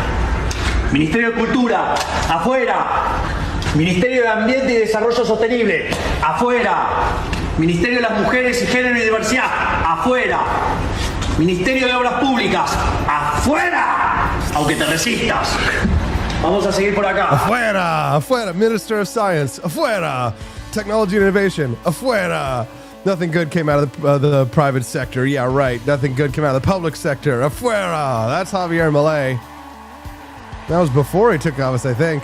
And he has just been afuera the hell out of all those government agencies. Good morning, Rise and Freedom. I'm Austin Peterson. You're watching and listening to the Wake Up America show, and that's on the 4 Liberty Network. There's 4 shows on the 4 Liberty Network. Can you believe that? You should watch them all. So if you go to 4libertynetwork.com, you should be able to find us all. Rumble.com/AP for Liberty is where you're at right now. That's the Wake Up America show, and it's 5 days a week, Monday through Friday, 7 to 9 a.m. Central Time. I'm programming. This is not a form of brainwashing. This is not a form of brainwashing. No. That's the Pledge of Allegiance. Click the like button. Click the follow button. Join us 5 days a week. Just kidding, flag lovers. I love the flag, too. Join the Wake Up America show 5 days a week. Become a Liberty lover. Maybe a member of Peterson's Patriots. $17.76 a month. Can you believe it? People actually donate $17.76 a month to this. And for that, there are benefits. And for that, they receive a Christmas card and a 20% discount at 4libertyshop.com. Oh, yes, prizes and benefits. Don't forget to drink your Ovaltine. In Argentina, they've been drinking the Ovaltine. They've been drinking what's good for them, and that's a good, healthy dose of libertarianism. The unofficial ambassador to Argentina from the Free State Project of New Hampshire is Scott Scheller. Joining us live right now this morning. Good morning, Scott. Great to be here. Glad to have you here. It's your very first time on the Wake Up America show. I'll try not to make it as weird as it can be. It can get pretty weird. Scott, let's talk about normal, though. Normal in Argentina is seeing a restored, recovering economy. I thought we were told by 100 economists, some of them even nominated for the Nobel Prize, that electing Milei would be chaos, it would be tragedy, it would be disaster. In fact, some economists say it's still a disaster. What's the truth, Scott? Well, the truth is that when Milei took office, inflation was running at 3,700% a year. The country was in a severe recession, and it was getting worse and worse. And Milei not only stopped that hyperinflation, stopped the economy from being just totally destroyed, but the report just came out that quarter two has grown 7% from quarter two to 2024. So the economy is growing right now. It's expected to have over 5% economic growth this year, which is the highest in the world, one of the highest in the entire world. So you go from extreme inflation, from an extreme recession, from hyperinflation, Venezuela type hyperinflation, to inflation's down 90%, the economy's growing, and people actually see a brighter future in Argentina. I'm reading this morning that the ending of currency controls, floating the peso, tax amnesty plans to bring $270 billion back in the system. It's kind of like the big, beautiful bill, but in reverse. In many ways, it's like if you take the big, beautiful bill and do mostly the opposite of what it is, that's what Argentina is doing. It's kind of a sad testimony that we have to look to Argentina to do what is uniquely American, I would say, in many ways. Isn't it, Scott? It really is. And Trump is sounding more like a Peronist nowadays, increasing tariffs while Milei is getting rid of tariffs, increasing government spending while Milei cut government spending 30%. This is the recipe for economic growth and freedom and prosperity, not what is happening in the United States. Well, Scott, I don't want to be like Tucker Carlson interviewing his favorite foreign dictators overseas and just ask softball questions. So here's a tough one. I am reading, though, that people are complaining about empanadas, which is an economic indicator down there. You know, we may not like it, but that's the fact. that $40 a dozen for empanadas. So there are a lot of people who rightfully are complaining about the problems. So I wouldn't necessarily say that's necessarily Milei's fault. However, bringing down the actual cost of things that people eat every single day, the things that are really important to people, really matters. So what's your take on these actual kitchen table issues that Milei needs to address? Yes, when Milei opened the currency, closed all the currency controls, basically the peso became very strong relative to the dollar, and some people are arguing that it's inflated that way, and things became very expensive, like empanadas, like food. But inflation has dropped 90%. So things are expensive, and they've been expensive for about a year. So people are actually able to plan their lives around it, at least now. Before, when you have very high inflation, it's really hard to plan your life as inflation's very high. What is the inflation going to be next month? But at least now, the prices have been high for about a year, so people can actually plan their life and start to budget as inflation goes down. One of the things that will start to lower the cost is, as inflation goes down, we will probably see actually deflation in Argentina. So it's very likely that deflation actually happens in Argentina. Also, the currency compared to the dollar is depreciating. And as it depreciates, the prices will come down, be a little bit more affordable. Right now, it is at about 1,200. $1 is about 1,200 pesos. We're seeing it depreciate a little bit more than inflation. And as that happens, things will be a little bit more affordable for Argentinians. So it's happening. Yes, things are expensive. They've been expensive for a long time. And when the previous government just had price controls and the shelves were empty, the price on goods looked good, but you just couldn't get them because there was price controls. I guess it's better to have something that's expensive that you can actually buy rather than nothing and you can't afford it, or you can't have it. You can afford it, but they don't have it. That's a really good point on that one. Now, Milei has also received a lot of criticism, not just from his socialist critics overseas, but he's also received criticism from American libertarians like Hans Hermann Hoppe, whose book, Democracy, the God That Failed, has been a major source of inspiration for many libertarians.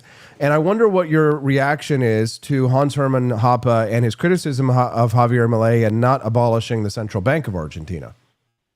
Well, Milei really couldn't abolish the central bank right away. For one, politically, it was impossible. Milei came in with a very, very, very fractured and weak government. Only 10% of the Senate, only 15% of the equivalent of the House of Representatives. He had 0 governors on his side.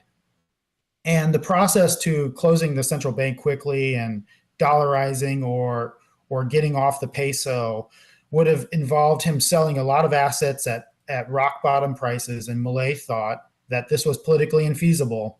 So he did a bi-metal or a bi-monetary approach. And Hoppe is just not he's not serious about the political situation there, and he has admitted that he knows nothing about Argentinian politics. He knows nothing about Argentina just in general, and getting rid of the central bank this quickly, it would just be insane, politically infeasible. Also, the Argentina central bank had a bunch of liabilities on its balance sheet that were on the balance sheets of every institution in the country. So if you got rid of the central bank right away, it would have it would have made these liabilities worthless. It would have caused, they were essentially bonds that the central bank, it was on the central bank balance sheet, and they were printing, doubling the money supply every month because they had to increase the interest, like double the interest every month to make them viable. But if these bonds became totally worthless, what would have happened is people wouldn't have kept renewing the bonds, and the principal would have all flooded out in the country, in the economy, and started a hyperinflation. So this is what Milei had to deal with. He actually had to diffuse the money printing machine in the central bank without causing a hyperinflation. And they don't have another monetary system to immediately move to. People have dollars, but they don't have a monetary system. So it was extremely unreasonable and almost like utopian. It just kind of goes to show, and the central bank. Well, yes, and I'm sorry to interrupt you, Scott, but it just kind of goes to show how much American libertarians even don't really appreciate the fact that the United States has the reserve currency of the world and the true power that it gives Americans and the flexibility that it gives us around the world and the transactions that we can engage in. I mean, we're almost very spoiled in a way. And I would apply that spoiled mentality not just to things like monetary policy when it comes to disagreeing with Hans Hermann Hoppe, but I would actually apply that to things like foreign policy, where our global American military gives us the kind of flexibility to be safe in ways that other countries can't, which is what's given Argentina's Javier Milei a different foreign policy view than American libertarians, whereas American libertarians tend to be a little bit more non-interventionist or isolationist or even sometimes very friendly with the other side.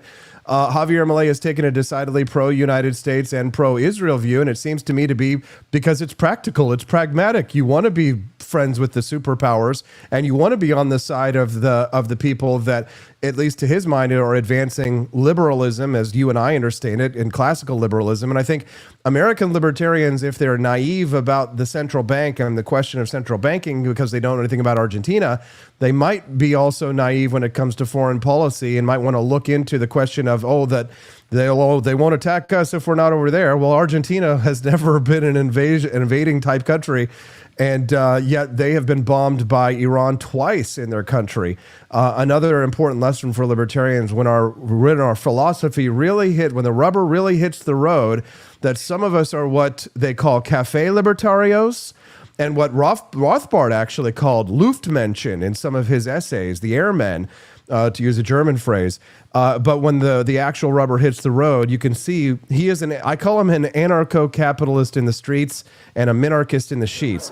But needless to say, the president of the eighth largest country in the world, Argentina, just retweeted our stream this morning. So we just shot to the top, the #1 show live on X this morning. So everybody who's just joining us live right now may be wondering who these two clowns are. I'm Austin Peterson. My guest, he's not a clown, Scott Scheller. He is what we like to call an unofficial ambassador to Argentina from the Free State Project of New Hampshire. That's a rowdy bunch of porcupines who got together and took over the state government in New Hampshire and are advancing liberty in our lifetime. Liberty advances in the United States. If it does, it advances in New Hampshire thanks to the good work of people like Scott Scheller and others who have formed a conclave and are so scary to the Democrats that they have to use all kinds of methods and skullduggery in order to protect themselves. Because when you're an actual threat to the entrenched establishment, they come at you with all they've got. People like Andy Opperman over in the live chat are donating subscriptions like crazy. Thank you very much, Andy. Rare Camellia says that's amazing.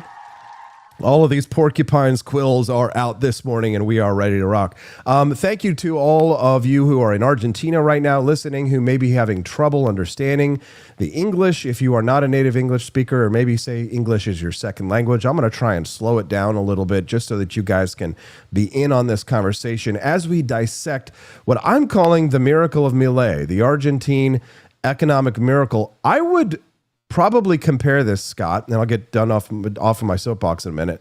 I would compare this to something like the Chilean economic miracle. But it's even bigger than the reforms of Augusto Pinochet that led to the decentralization of power with utilities, etc.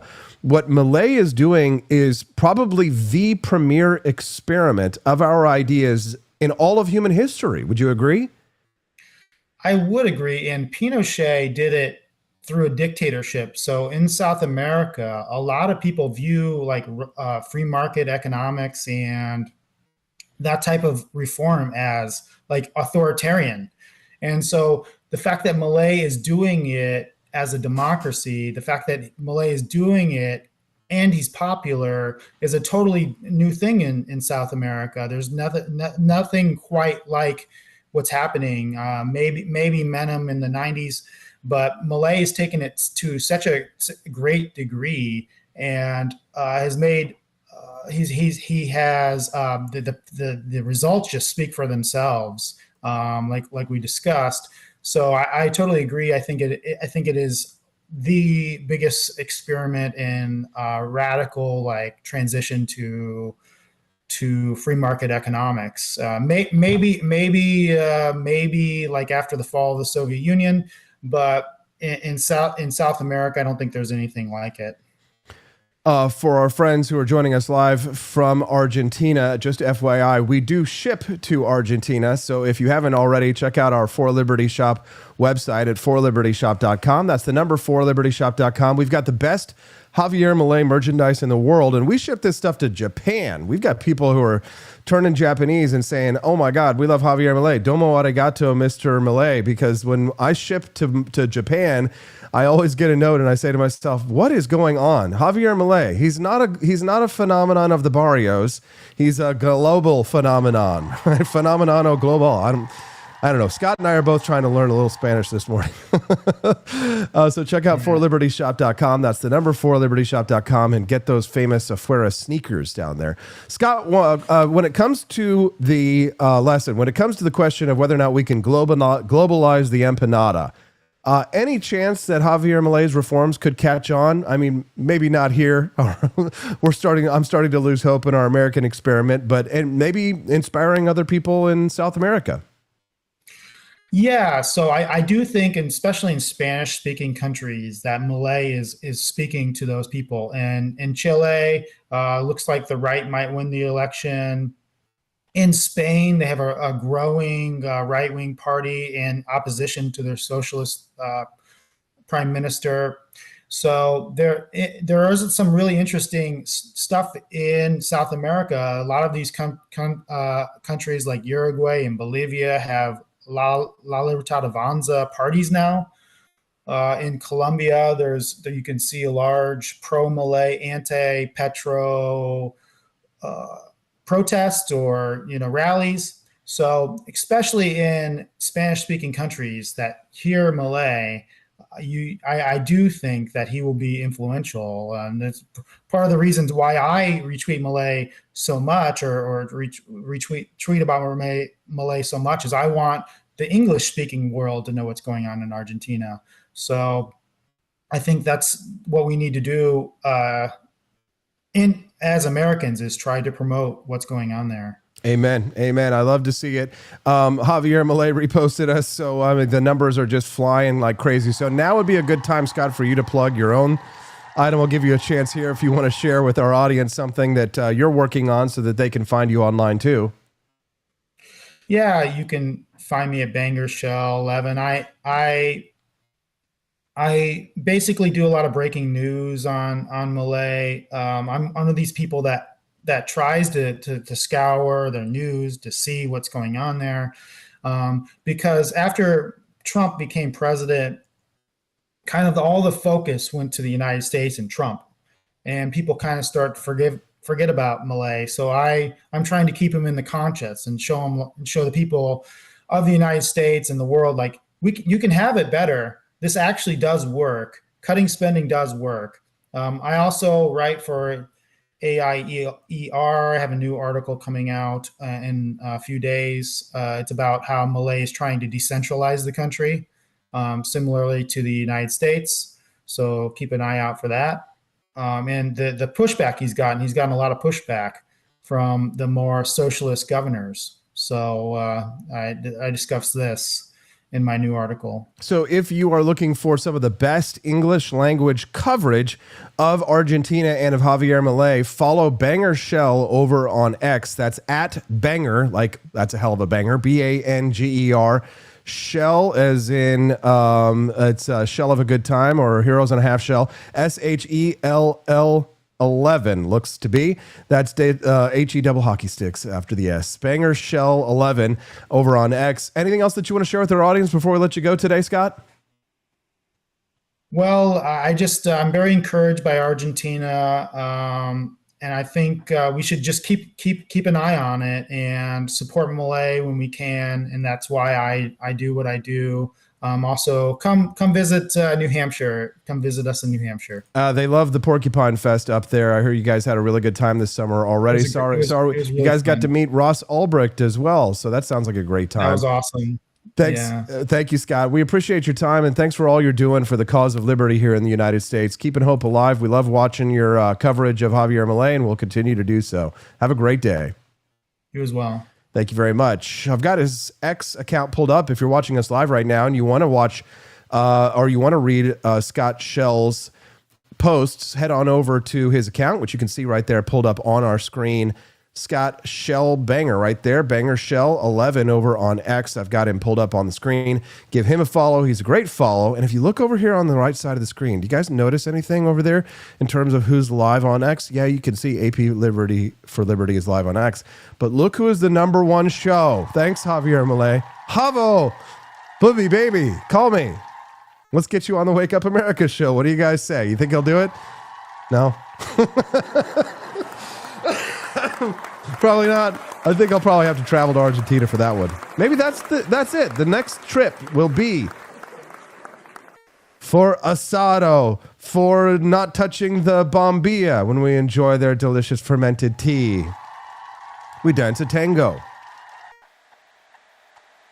The Wake Up America show is brought to you in part by viewers and listeners just like you. Thank you to everyone for all your chats, for your donations. When you click like and you click follow, or you subscribe to the channel, or you follow me online, it may seem like it's not a big deal. You're doing something. It doesn't cost you any money. It's just a little click of a button. It's just a little electronic transaction, if you will.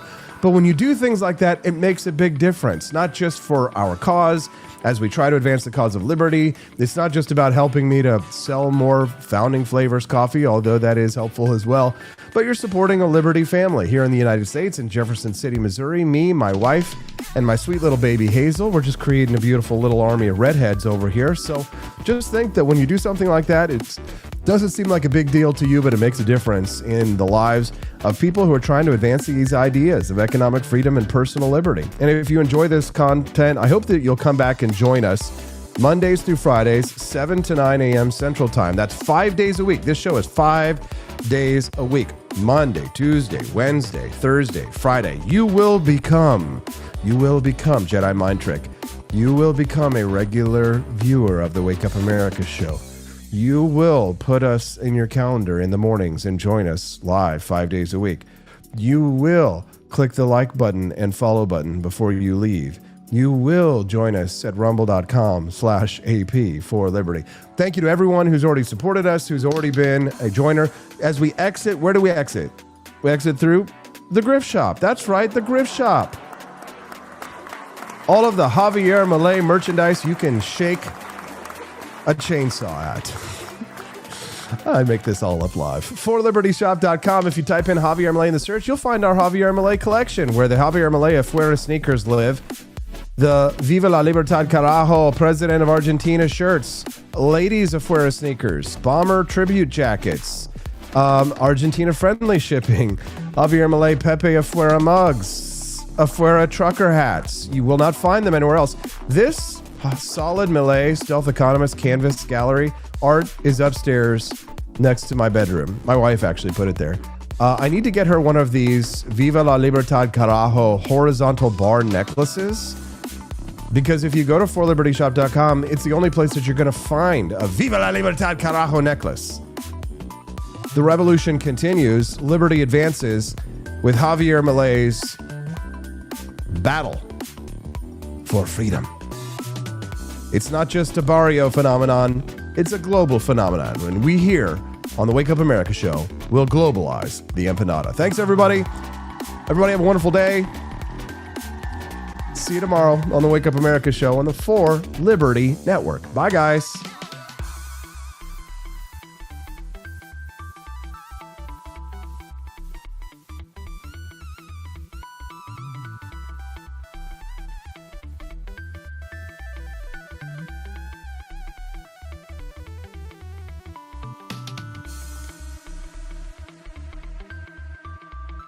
When the Founding Fathers dreamed of liberty, they forgot one thing: coffee.